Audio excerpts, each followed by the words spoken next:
तो हमारा next question होगा, नेक्स्ट एग्जांपल होगा, solve the equation dy dx equal to x की power q plus y with the initial conditions x equal to 0 y equal to 1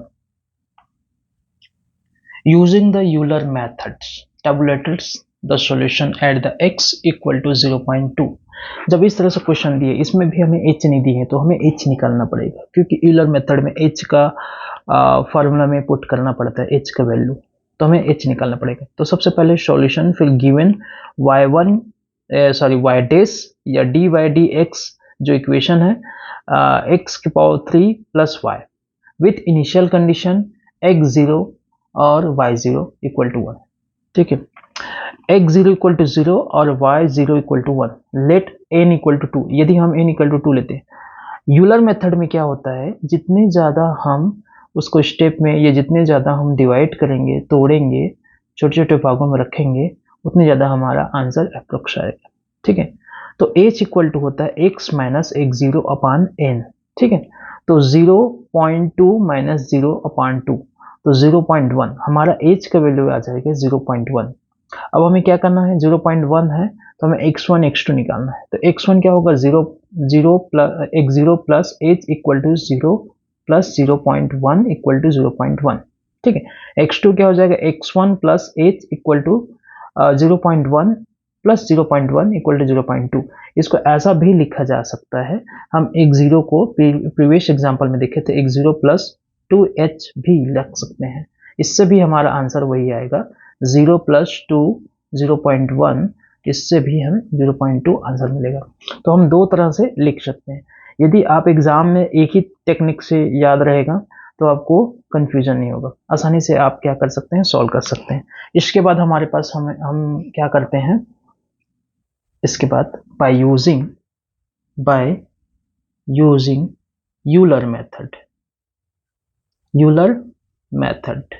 ठीक है, तो Euler method का formula यहाँ लिख देते हैं, generalize formula n equal to y of x n equal to y of n minus 1 plus h f of x n minus 1 और y n minus 1। ठीक है, अब हम वैल्यू पुट करते हैं, तो वैल्यू पुट करते हैं तो उसका हम लिख देते हैं सीधा y equal to y1 equal to y of x1 equal to y0 plus h f x0 और y0।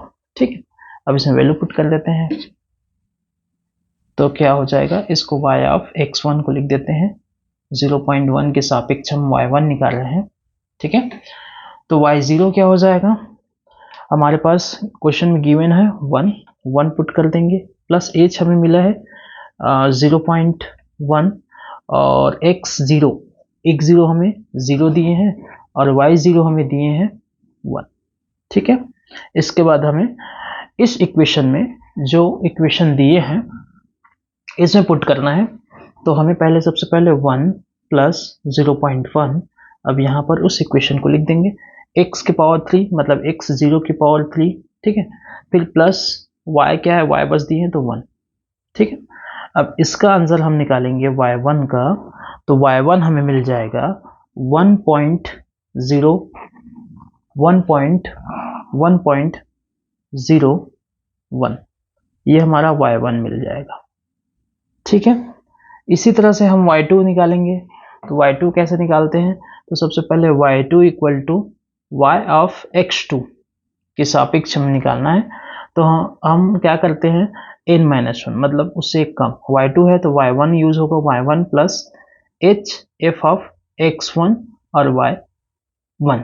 ठीक है, अब इसमें वैल्यू पुट कर देंगे, y ऑफ x2 हमारे पास क्या है 0.2, y1 हमें मिला है 1.01 प्लस h हमें मिला है 0.1, और जैसे हमारे पास x1 हमें क्या मिला है 0.1 और y1 अभी जस्ट हमें निकाले हैं 1.01। ठीक है, अब हमारे जो इक्वेशंस है इसके अकॉर्डिंग हम इसको लिख लेंगे 1.01 प्लस 0.1 और हमारे पास x3 क्या है 0.1, x को पावर 3 लिख देंगे, प्लस y क्या है 1.01, ठीक है। अब इसको हमें कैलसी के माध्यम से अगर हम सॉल्व करेंगे तो क्या आ जाएगा 1.112, ठीक है। y2 का हमें आंसर मिल जाएगा इस तरह से। तो ये हमारा आंसर हो जाएगा जो कि हमें निकालना रहेगा, ठीक है। इतना ही करना है। Thank you.